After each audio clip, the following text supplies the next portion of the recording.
Eu sou a Valéria, sou uma das coordenadoras da Frente de Evangélicos pelo Estado de Direito. Eu sou Ariovaldo Ramos, sou um dos coordenadores da Frente de Evangélicos pelo Estado de Direito.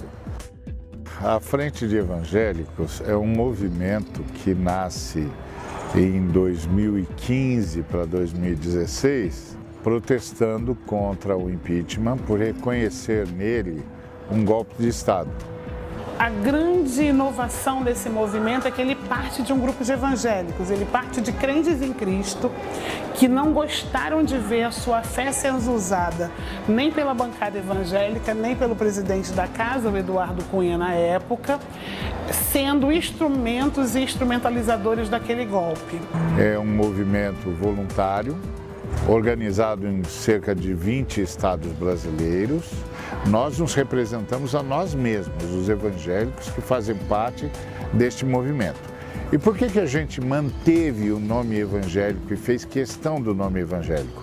Porque nós decidimos nos contrapor à chamada bancada evangélica, que se dizia representante da igreja evangélica e, portanto, dos evangélicos. Nós saímos, então, mobilizando, reunindo pessoas, reunindo crentes preocupados com a defesa da democracia, do Estado Democrático de Direito, preocupados em promover justiça e preocupados, sim, como a Bíblia nos ensina, com o direito da viúva, do órfão e do pobre, entendendo que é isso que agrada a Deus.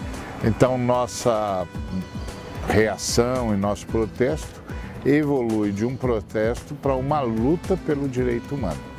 Essa é a nossa missão, levar uma formação para a base de tal maneira que a igreja evangélica não possa ser manipulada por fake news, por ações deliberadamente desonestas.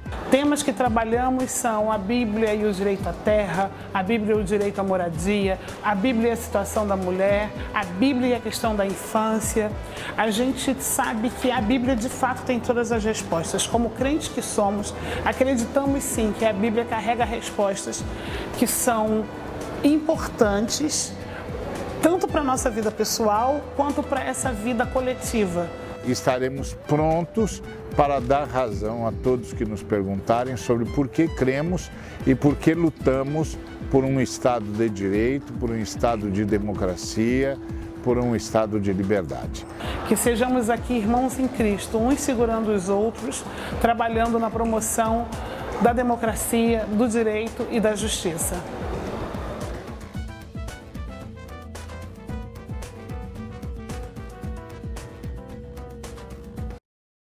Boa noite a você que nos assiste, uma alegria tê-lo e tê-la aqui conosco. Hoje a Frente Convida vai falar sobre eleições e a Igreja Evangélica, ou a Igreja Evangélica e as eleições, como você preferir. Nossos convidados são a reverenda Inamara e o pastor William Corsino, e eles vão se apresentar daqui a pouquinho. O tema eleições e a Igreja Evangélica, ou a Igreja Evangélica e as eleições, é um tema que há algum tempo atrás nem seria mencionado, porque a Igreja Evangélica era absolutamente alheia a tudo isso, e havia uma pregação insistente de não envolvimento, de que crente não se mete em política, e a gente, claro, ia como cidadão dar o nosso voto, ou como cidadã dar o nosso voto, mas na igreja a gente não tocava no assunto, não mexia com isso. O pastor, a pastora não tinham opinião a dar, a gente passava pelas eleições como se não tivesse acontecido nada tão relevante assim. E na igreja evangélica havia uma profunda desconfiança da política. Quero dizer que isso mudou mudou e mudou de forma contundente. A primeira mudança acontece já na época da ditadura militar, em que gradativamente os evangélicos foram tomando partido da ditadura e foram divulgando para todos nós evangélicos de então, tanto a reverenda Inamara quanto o pastor William Corsino nem eram nascidos nessa época, mas nós que éramos nascidos e militantes nessa época, vimos isso de muito perto. Começaram as eleições fakes da ditadura, a disputa foi reduzida a dois partidos, a Arena, que era a Aliança Renovadora Nacional, e o MDB, que era o Movimento Democrático Brasileiro, que eram os dois partidos permitidos. A Arena, de apoio à ditadura, e o MDB, a oposição consentida, até para parecer para o mundo que havia democracia no Brasil. Mas isso não faz jus ao MDB. O MDB, sem dúvida nenhuma, foi um movimento aguerrido na luta pela democracia, pela volta à democracia. Mas eu me lembro muito bem que aí os evangélicos começaram a dar os seus pitacos nas eleições, dizendo que a gente tinha de votar no governo porque o governo era de Deus, porque era para sermos submissos às autoridades. E isso era assim constrangedor, era opressor, mas era comandável. Eu me lembro quando eu votei pela primeira vez, eu votei num evangélico que havia se candidatado pelo MDB para deputado estadual no meu estado, que era São Paulo. E qual não foi a minha surpresa quando, tão logo ele tomou posse, sim, porque ele foi eleito, ele mudou do MDB para a Arena e mandou uma carta para todos nós dizendo que fazia isso em honra, em obediência a Romanos 13, e acho que foi a primeira vez que eu, como evangélico, de uma igreja bem conservadora, soltei o meu primeiro palavrão sagrado, dizendo umas verdades que esse moço precisava ouvir. Depois pedi perdão, tá tudo bem, acertei a vida com Jesus e tal. Bom, depois disso, a igreja evangélica não podia mais disfarçar dizendo que não podia se meter em política, porque agora nós estávamos metidos em política de uma forma indisfarçável. Só que ainda era uma política sem debates, sem uso do púlpito como cabo eleitoral, sem voto de cabresto, sem voto ligado à vontade do pastor, era outra coisa. Mas já era um envolvimento político-partidário em nome de Romanos 13, que sempre foi muito mal entendido entre nós. Bom, agora não é mais assim. Agora a igreja já diz ao mundo brasileiro quem é o ungido de Deus para ser presidente. Já toma partido ao lado do presidente, que, por sua vez, invoca os evangélicos dizendo que vai privilegiar os terrivelmente evangélicos.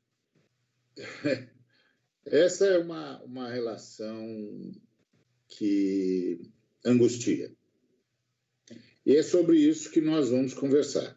Nossos convidados, como eu já disse, a reverenda Inamara, o pastor William Corsino, e eles vão nos dizer a sua visão dessa mudança, o que isso significa, como a gente pode reagir agora e que indicações isso tem para o futuro. É um privilégio muito grande recebê-los. Então, eu quero começar dando a palavra à reverenda Inamara. Muito bem-vinda entre nós. Privilégio tê-la. Por favor, gostaria que falasse de si e que tomasse o tempo para nos ajudar a entender esse imbróglio onde nós nos metemos ou fomos inseridos. Reverenda Inamara, seja bem-vinda. Boa noite. Muito obrigado por ter aceito o nosso convite. Boa noite. Eu agradeço o convite de estar aqui com vocês neste tema tão relevante nos nossos dias, né, em época eleitoral, a gente pensar no papel das igrejas nas eleições. E eu fiquei pensando, quando você falou igrejas evangélicas, você me colocou numa posição difícil, né? Porque como anglicana, sou reverenda Inamara, da igreja anglicana, nós nos consideramos evangélicos e também nos consideramos católicos. Nos consideramos uma igreja que está presente em vários países em todo o mundo e que se dirige a todas as pessoas, nesse sentido também católicos. Então, eu prefiro me referir ao papel das igrejas em geral. Eu sou ordenada sacerdote na igreja, estou ordenada desde 1999, então já tenho 21 anos de ordenação. Minha primeira eleição foi em 89, primeira eleição direta para presidente dos nossos tempos. Aí eu participei tanto como fiscal de partido quanto eleitora. Quase esqueci de votar, pastor. Quase esqueci de votar, porque eu fiquei controlando tanto a situação para que não houvesse nenhuma fraude que na última hora eu saí correndo para votar. E participei de toda essa retomada como adolescente, então como estudante, toda essa retomada da democracia no nosso país. Eu nasci em pleno AI-5, nasci em 1970, mas o meu crescimento também foi o crescimento democrático do país. E desde 2001 estou trabalhando aqui na Igreja Anglicana, Igreja Episcopal Anglicana do Brasil, aqui no estado do Rio de Janeiro. Já trabalhei no Rio, em Niterói, e de volta agora na cidade do Rio de Janeiro. Conheci a Frente de Evangélicos e integrei, porque o papel das igrejas deve ser exatamente esse, de promover a democracia. O papel primordial das igrejas é promover a vida, a cidadania, os direitos humanos, e para isso a gente precisa viver num Estado democrático de direito. A igreja que promove os valores do Evangelho, ela também promove as liberdades de escolha, e promove os direitos humanos, os direitos animais, os direitos trabalhistas, os direitos previdenciários e outros direitos que pessoas que chegam nas igrejas trazem como necessidades. Tanto as igrejas precisam mudar na sua forma de ser para acolher mais pessoas, quanto as políticas públicas precisam mudar para atender direitos que antes não existiam, porque a realidade das pessoas muda com o tempo. E a maneira das pessoas se organizarem politicamente, como sociedade muda. Então, eu acho assim, o papel das igrejas é falar de fé e política no sentido da organização da sociedade, dos grupos sociais, mas não é lugar de falar de política partidária, de promover em si um partido ou uma frente de partidos como característica das igrejas. Então, eu fiquei pensando, se você já quer que eu entre no tema, Fica à vontade. Tá, eu fiquei pensando, ou deixamos o pastor para se apresentar?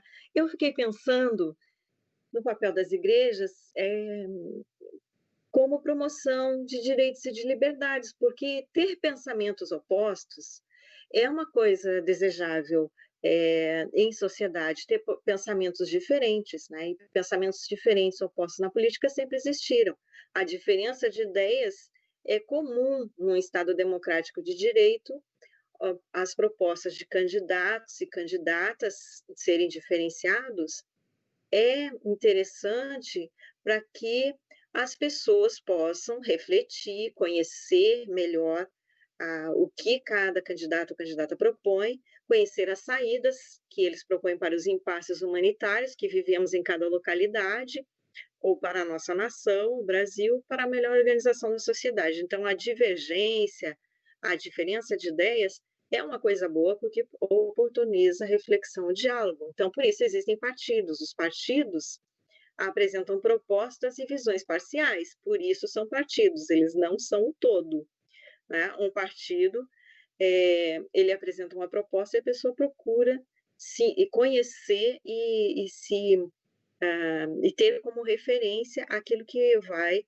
ao encontro da sua maneira de ser, inclusive como igrejas. Então, a nossa democracia aqui no Brasil, a democracia jovem, que dizem ter 32 anos ou 35 anos desde a abertura do processo democrático, ela vivenciou divergências ideológicas naturais e possibilitou a criação de vários partidos políticos nesse período. Então, você sabendo o que o partido acredita, espera-se que os candidatos defendam as ideias desse partido, as ideologias desse partido. Você se identifica para poder votar. Então, vários partidos foram criados, extintos, vários partidos foram renomeados, mas essa abertura democrática possibilitou várias vozes no cenário político nacional. Mas, ultimamente, então, a democracia tem sido enfraquecida por algo que se chama polarização extrema, ou seja, o avanço de discursos sectários que não permitem outras visões, ou polarizados em direita e esquerda, em o que se chama hoje comunismo ou fascismo, né? Mas esses discursos sectários não permitem outras visões e procuram convencer as pessoas, o eleitorado, de que divergir é ruim, de que as escolhas são ruins. Esses discursos sectários atraem opiniões públicas para abrir mão do seu direito de escolha, indo contra todo esse processo democrático. Então, o discurso é para entregar a nação a regimes totalitários ou à volta da própria ditadura militar. As pessoas têm sido convencidas nas sociedades atuais. Em geral, não prestam, não há em quem se confiar, e que ter opinião política é péssimo e por isso se deve deixar que entendidos, né, que elites da política decidam por todos nós. Os debates políticos são evitados por pessoas que defendem esse discurso sectário, evitar o debate político para evitar a exposição das suas ideias. E quando os debates políticos acontecem, eles estão repletos, né, de discursos de ódio, e de fake news, as falsas acusações.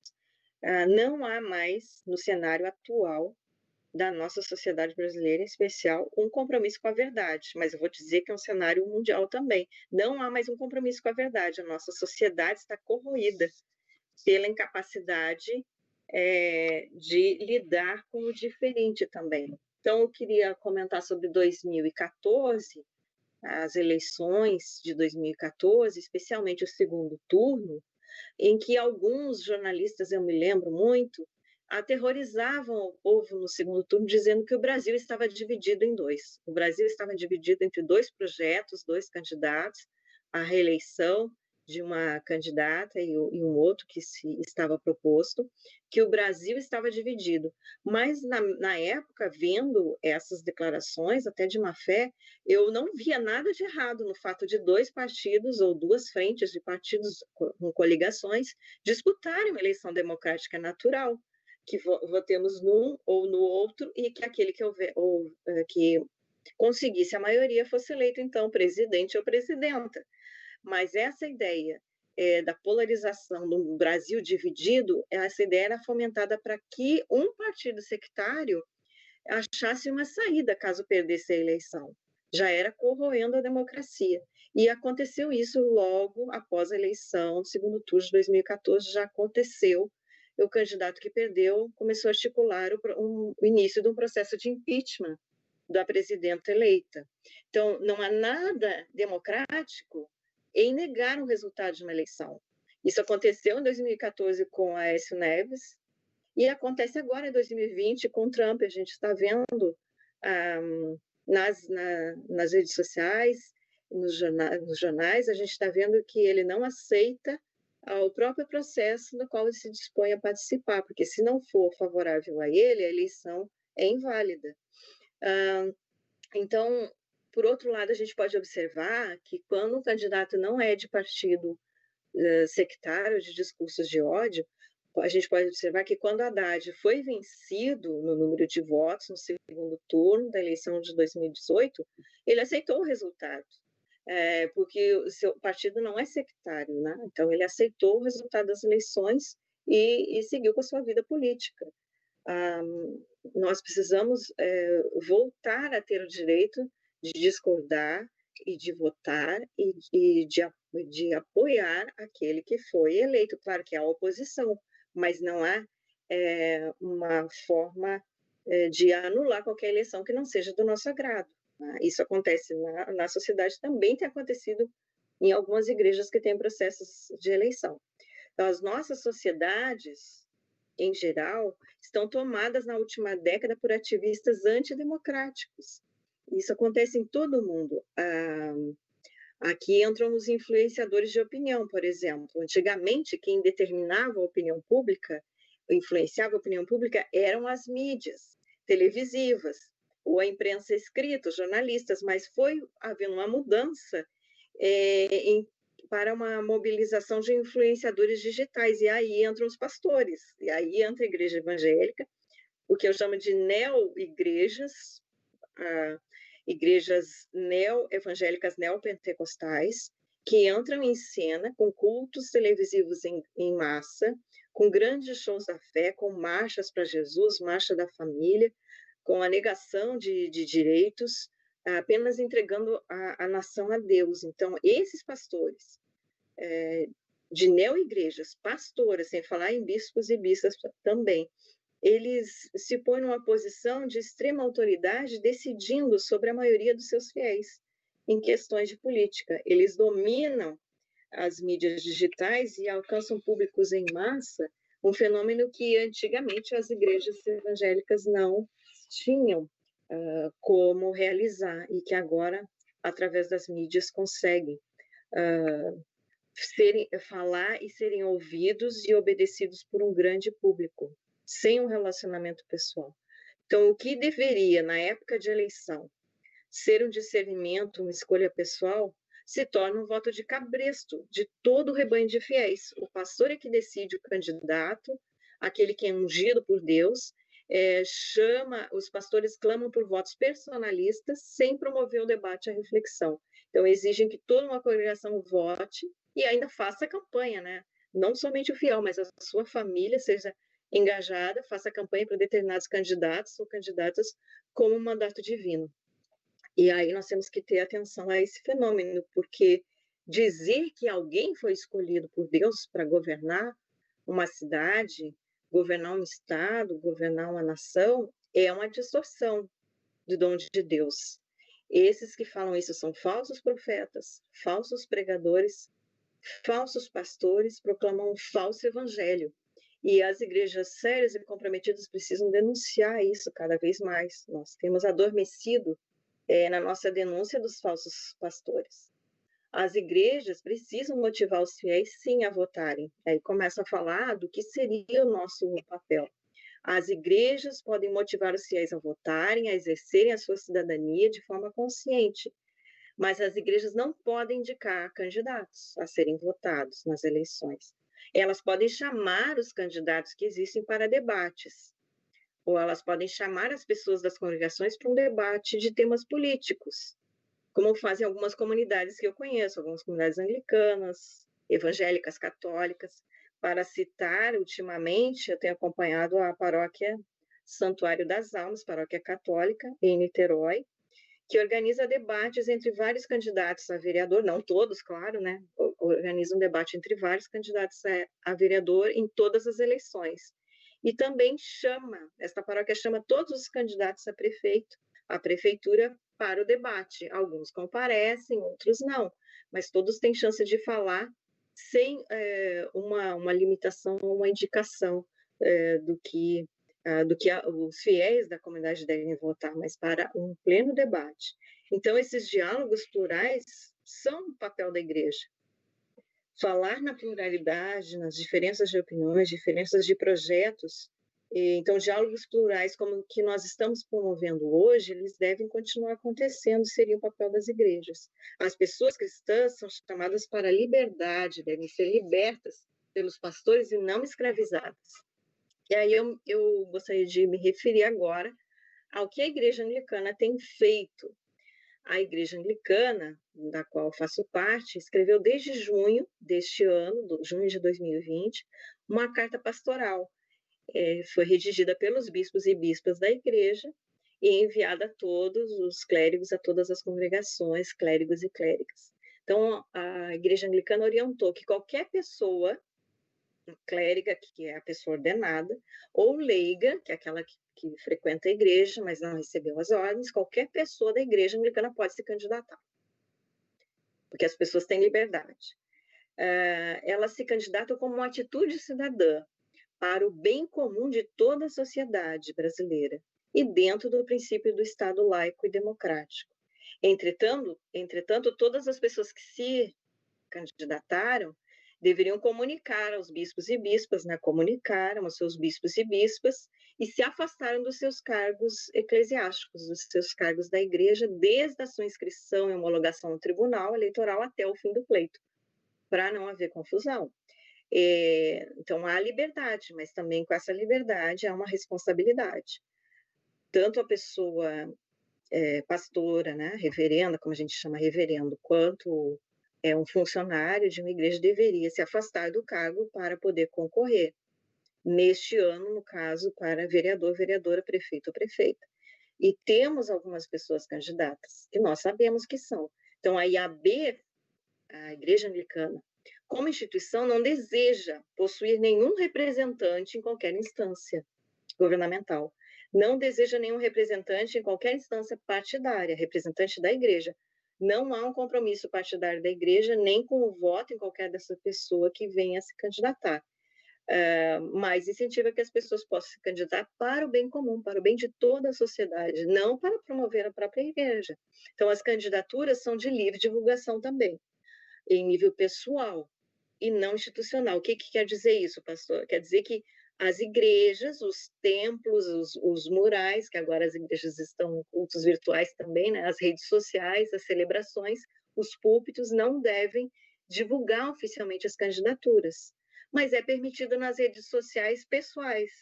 A pessoa pode ser reverendo, reverenda, clérigo, lei, pode divulgar na sua rede, no seu Facebook, no seu Instagram pessoal, mas não oficialmente da igreja. Isso garante uma autonomia na participação do pleito. Então, se nós fomos convidados a apoiar algum candidato como pessoa física, a gente pode, mas não trazer esse apoio para dentro do culto litúrgico.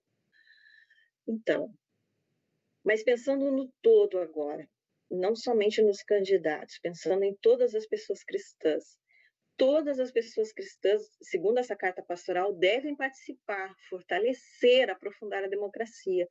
Todas que puderem devem votar, buscando dentro dessa diversidade de propostas apresentadas, aquelas propostas que mais se aproximem dos valores do Evangelho. Aqui há um divisor de águas. O que as pessoas devem procurar? Candidaturas e propostas que defendam a unidade de todas as pessoas cristãs e não a supremacia de uma igreja sobre outra, de um credo sobre outro. Nisso entra também o respeito à pluralidade religiosa. Não é para perseguir outra religião. Se você vai procurar um candidato, ele deve respeitar todas as religiões, candidato ou candidata. Faz parte dos valores do Evangelho a solidariedade e fraternidade, a dignidade de toda pessoa humana. Quem é eleito não deve defender um grupo somente, mas toda a pessoa humana, toda pessoa humana é digna. A inclusividade, a integridade da criação, ou seja, defender a ecologia, a garantia dos direitos humanos. E a carta também adverte para que as pessoas anglicanas não apoiem candidaturas que defendem valores contrários ao evangelho, então eles precisam ser nomeados. Não defender candidaturas, não apoiar candidaturas que defendem a LGBTfobia, a perseguição a pessoas com diferentes sexualidades, que defendem a indiferença à laicidade do Estado, que defendem a desregulamentação da proteção ambiental e da atividade agrícola, que defendem extinção de políticas públicas para a promoção da dignidade humana, que defendem a supressão dos direitos trabalhistas, direitos previdenciários e tantas outras coisas que a gente poderia lembrar aqui, o desmonte do próprio Estado, né? Então, a Igreja tem uma posição clara de que é preciso viver em sociedade, viver com respeito, viver com diferença. A nossa Igreja tem um lema que se chama unidade na diversidade, né? A unidade é para o bem comum, mas a diversidade é saber que preciso respeitar diferentes opiniões e dar expressão a todas as opiniões e as maneiras de ser. Então, essa é uma contribuição anglicana que eu trago aqui.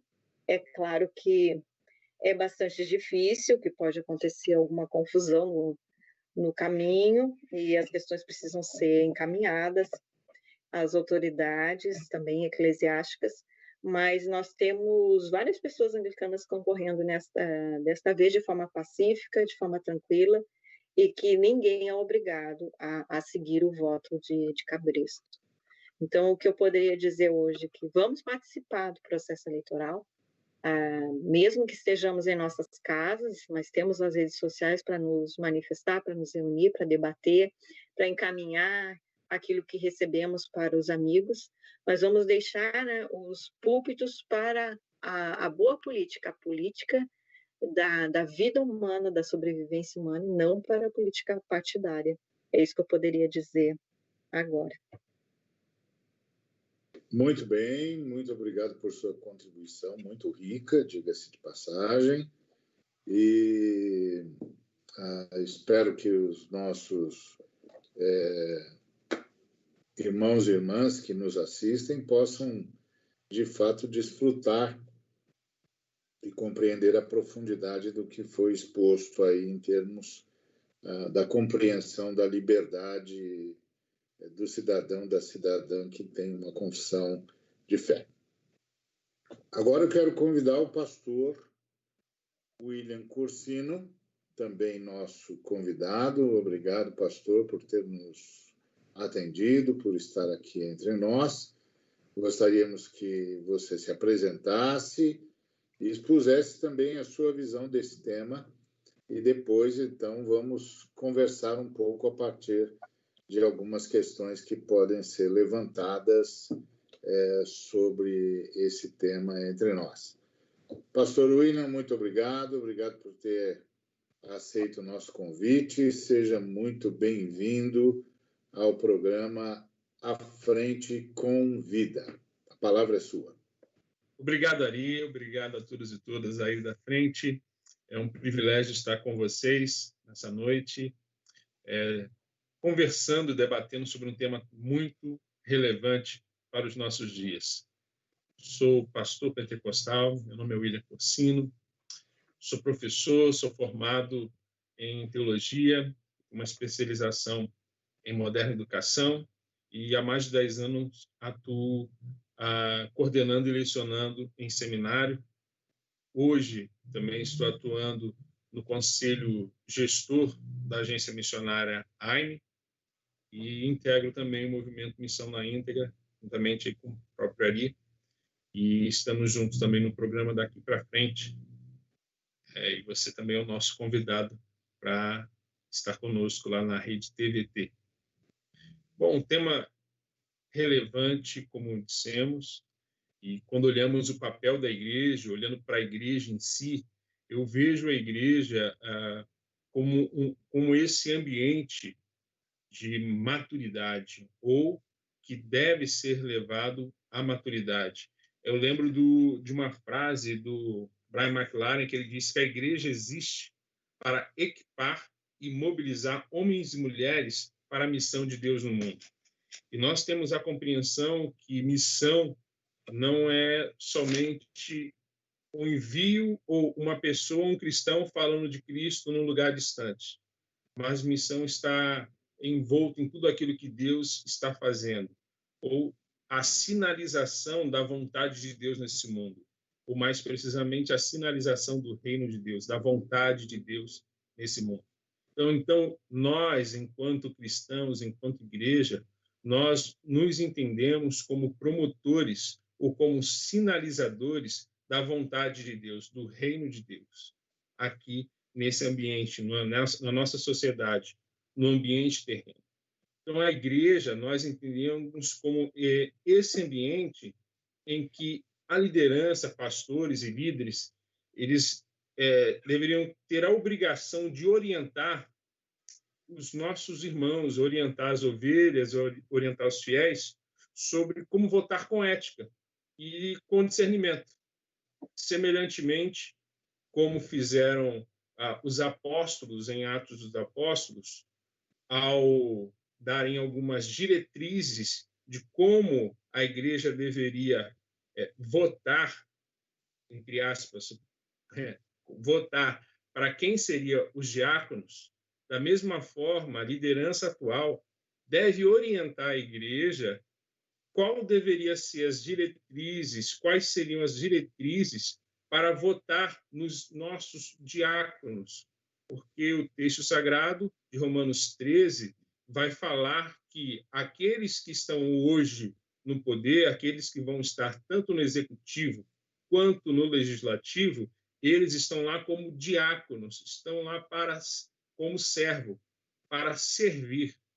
Então, a igreja como esse ambiente em que a liderança deve trazer orientações para os seus membros, para essa comunidade, como diretrizes, como foi em Atos dos Apóstolos, de que maneira eles deveriam votar.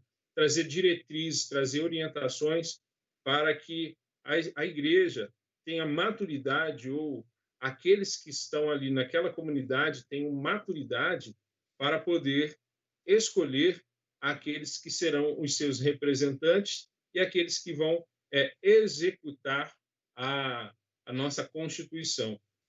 Então, eu entendo que a igreja deve ser realmente esse ambiente. E, trazendo para algo pessoal, a maneira como eu enxergo as Escrituras, e quando eu olho esse tema, eu sempre vou orientar a minha comunidade, vou orientar a igreja local e vou orientar, eu procuro votar em candidatos que tenham propostas de políticas públicas que se aproxima ou que vai tentar se aproximar das diretrizes expostas por Jesus lá em Mateus, no capítulo 25, a partir do texto, a partir do versículo 31. São diretrizes as quais as nações serão julgadas.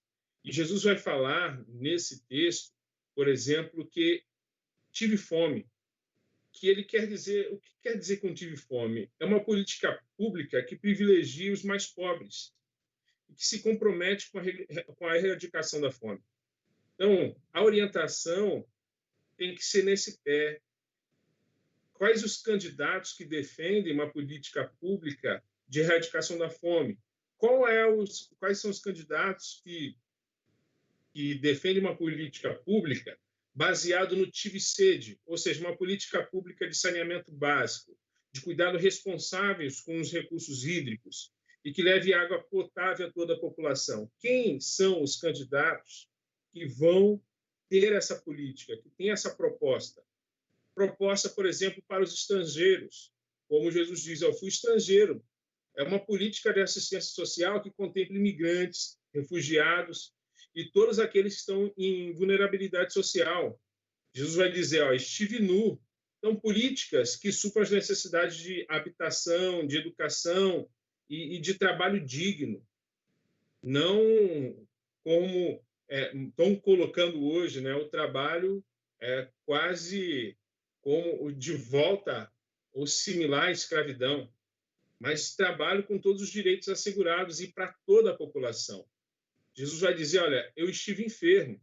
Então, precisamos ter candidatos que tenham políticas públicas, uma política de acesso à saúde pública de qualidade a toda a população, em que a saúde seja tratada como um direito e não a partir de uma relação econômica. Jesus vai dizer, olha, estive preso. Então, uma política pública, uma política de segurança pública baseada na justiça e não na vingança. Uma justiça baseada na punição e na reparação, que assegure direitos humanos a todos, e não venham se basear em vingança, mas na recuperação, porque nós, enquanto seguidores de Jesus Cristo, nós cremos na salvação de todos os seres humanos. Então, essas eu entendo serem as principais, obviamente não são as únicas, mas as principais diretrizes que norteiam assim, minha intenção de voto e que eu oriento também, e que eu orientaria também a comunidade cristã, a comunidade que está sob a minha responsabilidade pastoral. E eu entendo que esse deve ser o papel da comunidade cristã, da igreja evangélica nos dias de hoje, de trazer essa orientação, de trazer esse momento de reflexão para os fiéis. Muito obrigado, pastor William, obrigado por sua palavra, muito rica também. Bom, quero começar agradecendo a ambos pela qualidade da fala, pela profundidade, pela seriedade da fala em relação ao nosso tema, as igrejas e as eleições. E eu gostaria de fazer-lhes algumas questões para que a gente pudesse perceber as diferenças entre o que vocês estão propondo, aliás, com muita qualidade, e o que realmente está sendo vivido. Porque, por exemplo, eu ouço a reverenda Inamar falar da igreja que se preserva como lugar de adoração, de liturgia, que não confunde os espaços, mas, ao mesmo tempo, prega a liberdade de escolha, a liberdade de consciência, disciplina essa participação de modo que ela não contamine a fé, não contamine a liturgia, que os espaços sejam mantidos isentos entre si. É extraordinário isso. Ou a palavra do pastor William dizendo que há critérios, que é preciso ter uma perspectiva de programática, etc. Eu não vejo isso acontecendo hoje na igreja evangélica brasileira, de modo geral. Nós temos tido essas confusões que vocês orientaram que não pode haver, nós as temos tido assim em profusão, né? Em profusão.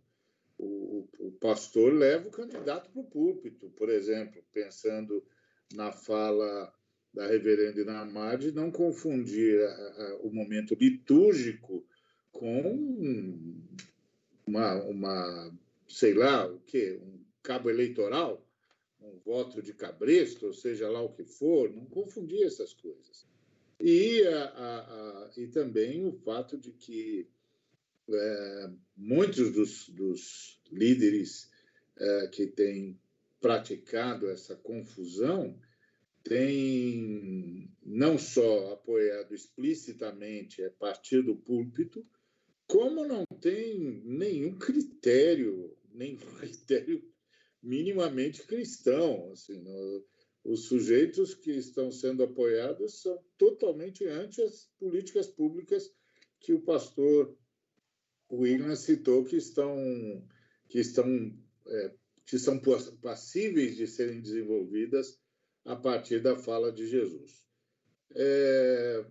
Por que, reverenda, na sua opinião, a igreja evangélica brasileira se desviou tanto assim, e o púlpito deixou de ser o lugar da liturgia, o lugar da adoração, o lugar da convocação a prestar a Deus, ao Deus triuno, o louvor que lhe é devido, e passou a ser essa mixórdia que a gente tem assistido em algumas igrejas evangélicas e, lamentavelmente,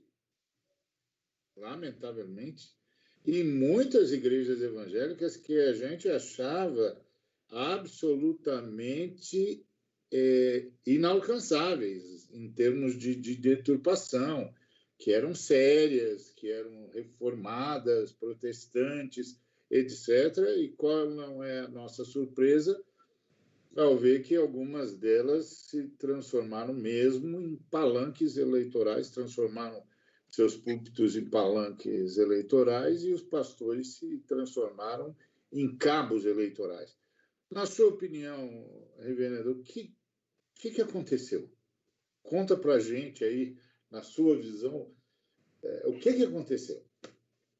Bom, eu tenho uma opinião sobre isso, que acredito estar relacionada à fragilidade da nossa educação teológica, como igrejas evangélicas, e também tem acontecido na Igreja Católica, a fragilidade da educação teológica, em que muitos temas evangélicos não têm sido tratados com a devida profundidade, e por falta do que dizer, muitos pastores ou até padres começam a falar das suas subjetividades e começam a trabalhar por escaladas de poder dentro das suas igrejas e dentro da sociedade. Não somente nas eleições, pensa nisso, não somente nas eleições municipais, nas eleições estaduais da nação, mas também nos processos internos da própria igreja para tomadas de decisões ou para alcançar cargos que existem em nossas comunidades. Há uma avalanche de prazer pela escalada de poder, interna e externa. E, nesse sentido, eu vejo que é um vazio, é um grande vazio na teologia, porque se nós estivéssemos verdadeiramente bem formados na teologia e defendendo os valores do Evangelho, não precisaríamos, como pastores ou pastoras, dessa necessidade de poder, de exercer o poder em cima das pessoas, nem de trazer outros que vão exercer o poder em nome das pessoas, tá? Nem de transferir esse poder de participação que é pessoal, transferir para um candidato ou uma candidata. Eu acredito que quando a teologia ela é estudada e as pessoas aprendem a fazer teologia, não somente a repetir teologias do passado, a repetir discursos teológicos, mas a trazer uma palavra teológica para o nosso tempo, as palavras de Jesus, dos evangelhos, seriam atualizadas. Como muito falou, uma linguagem bem mais teológica, o pastor William, né? Mais do que ele falou numa linguagem teológica. É isso que deveria ser aprendido nos seminários, nos centros de formação teológica. É isso que cada pastor ou pastora deveria aprender a fazer também, ter palavras teológicas para os nossos tempos, né? Atualizar a mensagem de Jesus e não criar a sua própria realidade, projetar a sua própria realidade, sua própria necessidade. E eu vejo nisso uma escalada de poder, porque com o vazio teológico vem as subjetividades, vem outras teologias que não são as de Jesus, não estão atreladas ao Evangelho. Inclusive, a gente já ouviu alguns pastores televisivos dizerem: Jesus estava errado, Jesus não deveria ter transformado a água em vinho, porque as pessoas não devem tomar vinho. Jesus estava errado, se eu fosse Jesus faria diferente. Bom, se fosse Jesus faria diferente, já nem é pastor. Eu acho que falta teologia para esse cidadão, para esse pastor, falta teologia para ele, de realmente aprender de Jesus, né? Apreciar aquilo que Jesus foi de transformador em sua época e encarnar esse evangelho hoje, ao invés de dizer asneiras na televisão e pessoalmente. né? Sei também de pastores evangélicos que têm feito campanha de difamação contra outros pastores de igrejas mais históricas, né? Não são os neopentecostais, têm feito difamação contra pessoas que fizeram faculdade de teologia, que fizeram mestrado, que fizeram doutorado, que estudaram com expoentes. Eu não estou defendendo só o academicismo, mas há um discurso teológico atrelado a Jesus e há um discurso teológico do vazio, trazendo à tona subjetividades,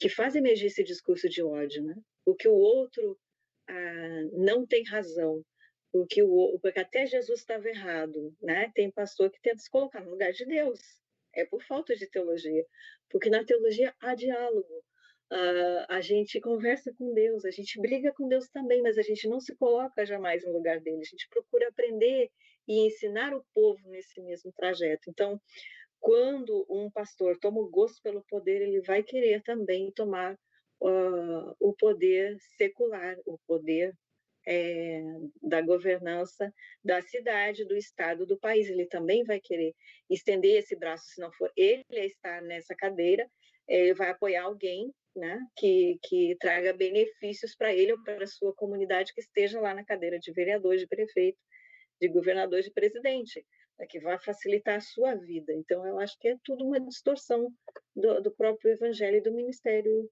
ordenado cristão, né? Eu acho que é uma distorção. Se nós tivermos vazios mais de nós mesmos, um movimento que se chama de Kenos, de esvaziamento das nossas próprias necessidades, para pensar no todo, preenchemos-nos com Jesus.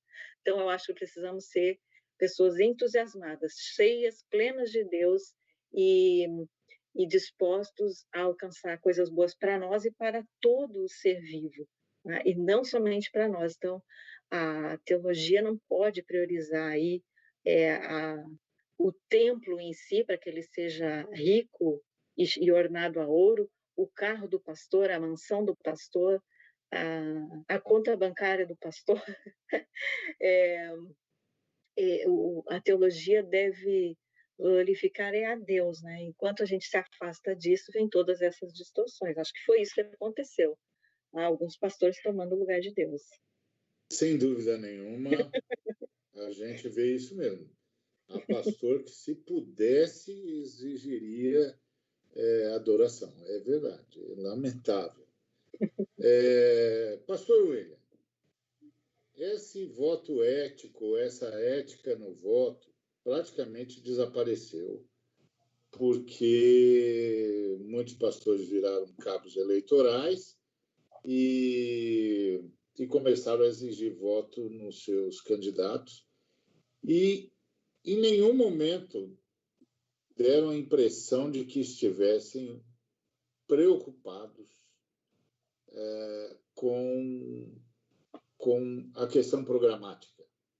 Ou seja, quais são as políticas públicas que tais candidatos defendem e como elas estão em relação à necessidade do povo, aos direitos humanos, aos direitos dos vulnerabilizados. E a gente vive num país onde tudo parece que virou estruturalmente mal. A gente já falava do racismo estrutural, mas agora a gente já tem de falar também da misoginia estrutural. Quando um juiz, um promotor e um advogado se unem para propor a existência de um ato de violência que não carrega culpa em si, que não carrega dolo em si. É assim, é estrutural, não tem outro nome para isso. Isso é misoginia, cultura do estupro e é estrutural. Ou seja, isso traz um elemento doloroso, que é a mulher no Brasil não tem como se defender. Ponto. Se ela for pensar em termos institucionais. ela tem de ter uma grande capacidade de mobilização, as mulheres precisam ter grande capacidade de mobilização, porque se elas colocarem a sua defesa apenas e tão somente, por mais desesperador que isso seja, apenas e tão somente nas estruturas, nas instituições, elas serão humilhadas, achincalhadas, expostas da forma mais desavergonhada possível e assistirão absurdos, inclusive terminologicamente absurdos. Ou seja, por exemplo, dizer que houve um estupro culposo é uma contradição absoluta de termos. Absoluta. Não é possível. Se houve estupro, é necessariamente doloso. É intencional, é criminoso, é violência ao mais profundo do ser feminino. Ou qualquer outro ser humano que tenha sido violado. Então, os pastores não parecem estar muito preocupados com essa crise ética que o país vive. Essa crise ética que o país vive. Estão muito preocupados com o que eles entendem ser uma crise moral, que, como disse a reverenda Inamar, está muito mais na conta da subjetividade do que de uma relação humana sustentável, lógica, baseada em direitos, etc. E a subjetividade dá o tom e o sujeito se torna próprio Deus. Ele é que decide o que é moral, o que é imoral, o que é certo, o que é errado, e não há nenhum critério de respeito ao direito humano, ao direito do próximo.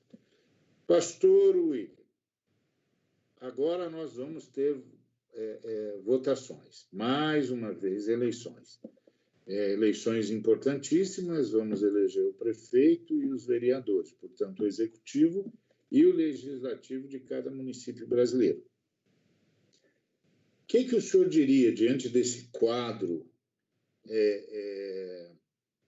assustador? Eu estou horrorizado. Eu aguentar firme diante dos escândalos. Eu costumo aguentar firme, mas recentemente eu estou assim pensando, ok, ultrapassaram o meu limite. Conseguiram ultrapassar o meu limite. Eu não estou mais conseguindo conviver direito com esse negócio, entender de onde vem isso. Porque, assim, a gente está acostumado a ver abusos desde sempre, mas a gente encontrava um certo pensamento. Lógica não tinha, mas um certo pensamento por detrás daquilo. Um desvio qualquer de entendimento, um desvio de personalidade, um desvio de conhecimento, sei lá. Mas agora a gente está assistindo alguns abusos que não tem como explicar. Esse, por exemplo, do estupro culposo, não tem como explicar. Não dá para buscar o fio da meada a não ser numa cultura de estupro assumida oficialmente.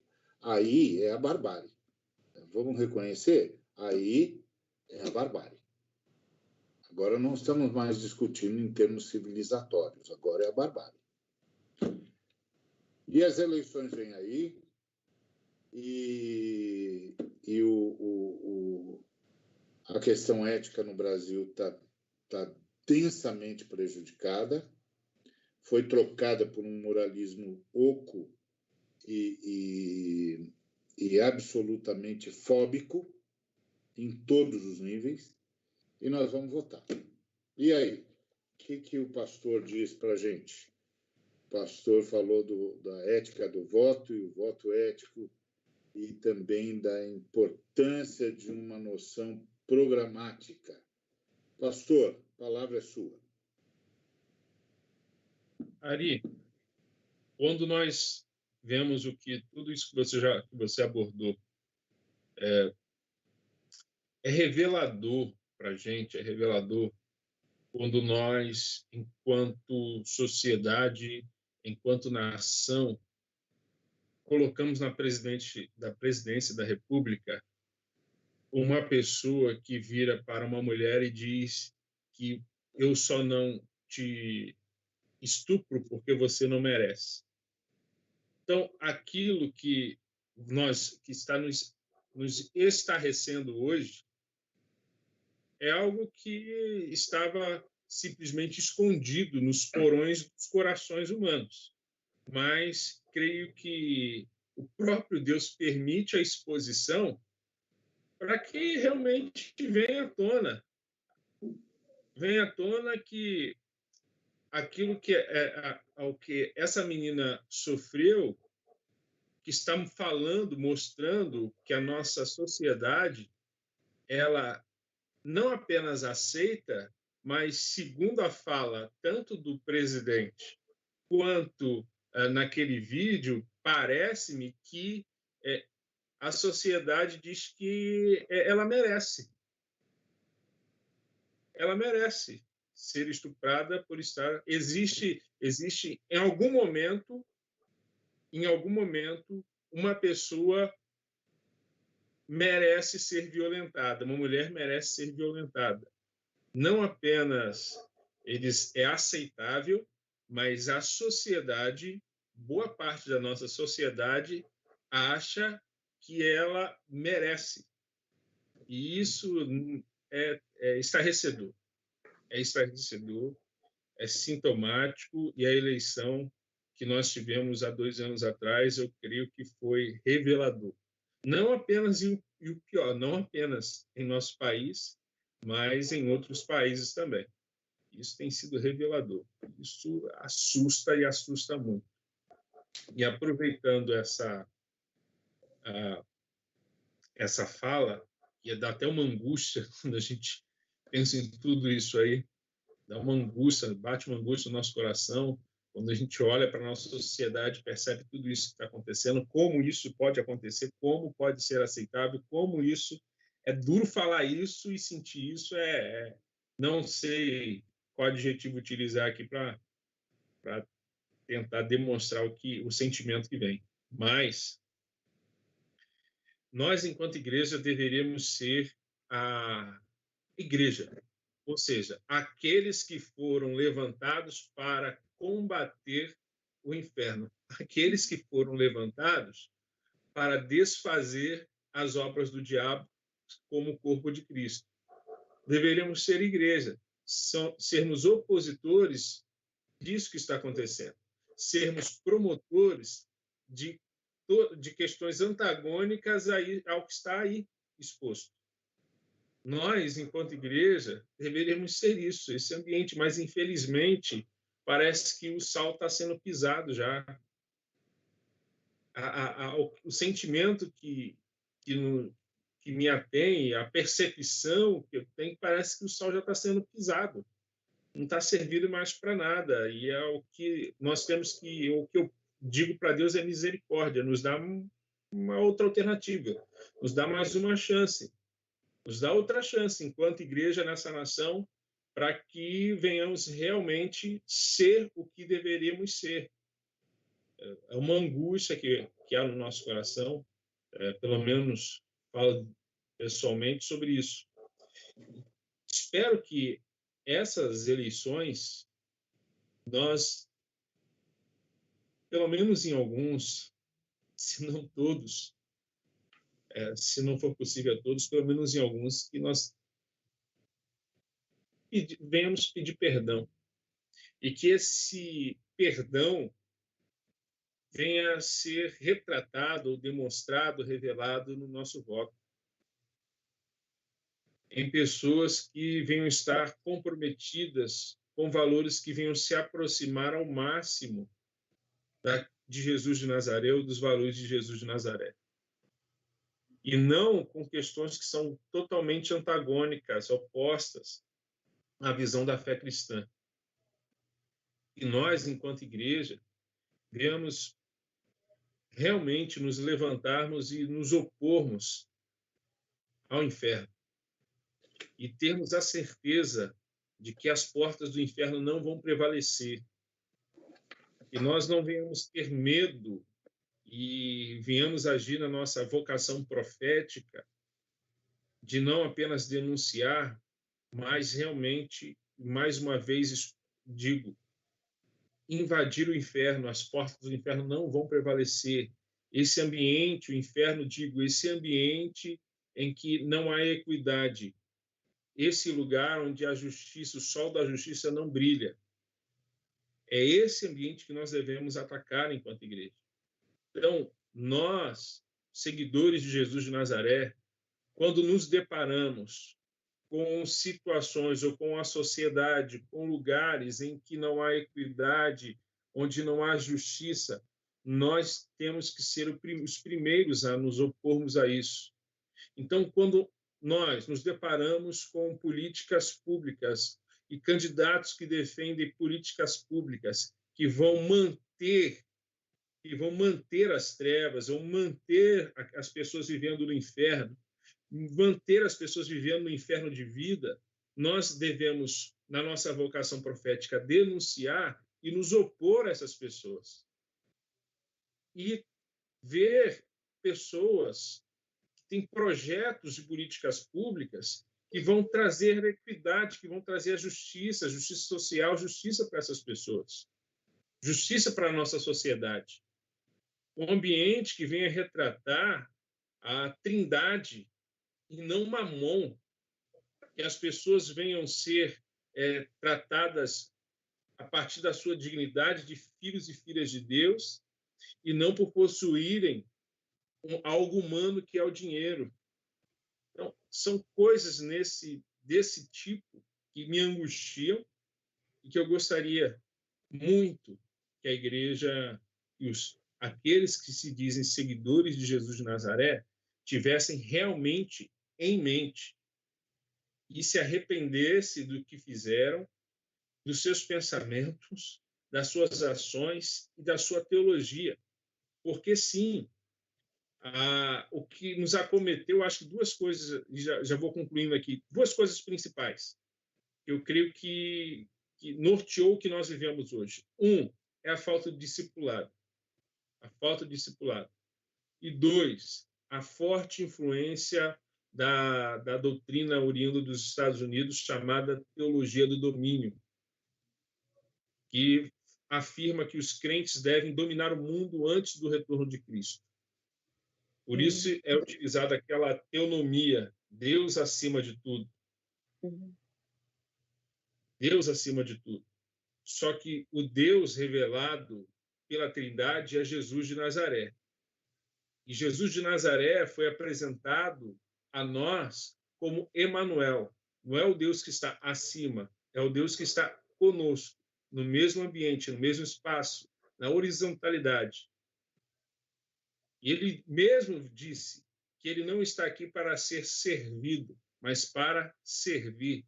E aqueles que se dizem seus seguidores devem seguir o seu exemplo, como ele mesmo disse. Eu lhes dei o exemplo. Então, obedeçam, sejam servos. E, infelizmente, nós queremos ser servidos, queremos dominar. Nossa obrigação, nós estamos aqui para servir a nação, sermos sal da terra, sermos luz desse mundo. Estamos aqui para servir, sermos agentes de Jesus de Nazaré. Essa são as angústias e eu acho que a palavra que eu poderia dizer nesse momento. Muito bom, muito obrigado. Eu gostaria de ficar aqui muito tempo conversando com vocês, mas eu quero agradecer muito, reverendo Enamar e pastor William, pelas palavras de vocês. Gostaria de chamar a atenção de todos os que estão conosco, a essa ênfase que a reverenda Inamar trouxe para a gente, que é esse desejo pelo poder. O desejo pelo poder é deletério, é destruidor, promove angústias, promove um poder discricionário absolutamente opressor. E a gente tem visto isso nos empobrecidos. Os empobrecidos têm sofrido desse poder opressor, por exemplo, através da letalidade policial, os negros, as negras, o racismo, a misoginia, o ataque às mulheres no Brasil tem de nos envergonhar. Assim, é assustador que uma mulher tenha sido exposta ao vilipêndio por aqueles que deveriam defendê-la a partir da justiça, a partir das leis, a partir da lógica pura e simples. É uma vergonha, era para todos nós, usando o exemplo do Antigo Testamento, rasgarmos as vestes, nos cobrirmos de cinzas e implorarmos o perdão de Deus. Então, cuidado com o poder. Então, quando você votar, lembre-se, vá verificar a história desse candidato, dessa candidata, vá verificar a sua postura, o que é que, de fato, ela tem vivido como servidor público ou na intenção de ser servidor público. E que propostas e que programas o seu partido contém. Não vá votando só porque o pastor mandou.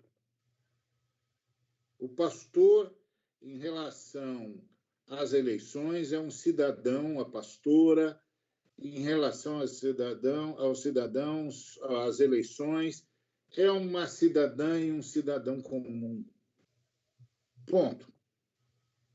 E tem de se pautar por esse caminho proposto pela reverenda Inamar de criar um clima de liberdade de consciência, e, se for ajudar as suas ovelhas, ajude-as a ter aprofundada a sua capacidade crítica. Isso é extremamente importante. Também queria salientar aqui o que disse o pastor William.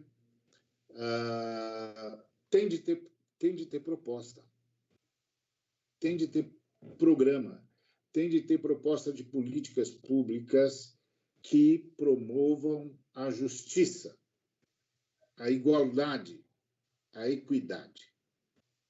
Então, nessas eleições, nós somos os grandes protagonistas, nós, eleitores e eleitoras, nós somos os grandes protagonistas. É nossa escolha que vai vingar no final.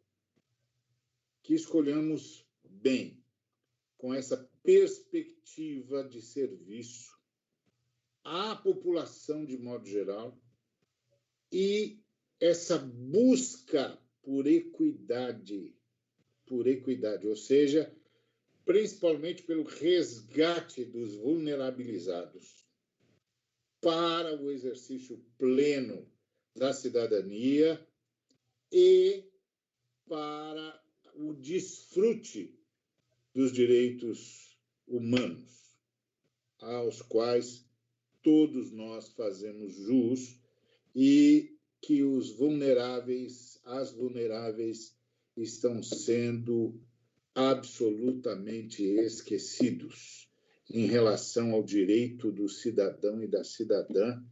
E esse direito é o direito ao bem-estar social, é o direito ao acesso universal a tudo o que necessita para viver com dignidade. Mais uma vez, a Frente Convida, agradece a todos e todas que nos acompanharam, especialmente a reverenda Inamar e o pastor William. Muito obrigado para o pessoal da técnica, o Cláudio e a Sandra, que é quem carrega a batuta disso tudo e fica dizendo para a gente qual é o melhor jeito, qual é a melhor forma, qual é o melhor horário. E o Cláudio que chega e dá um jeito na nossa gravação. Muito obrigado.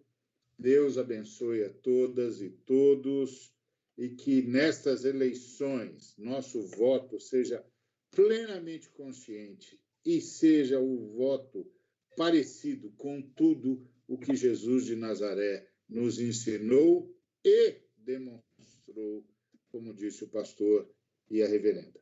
Deus abençoe a todos. Obrigado, gente.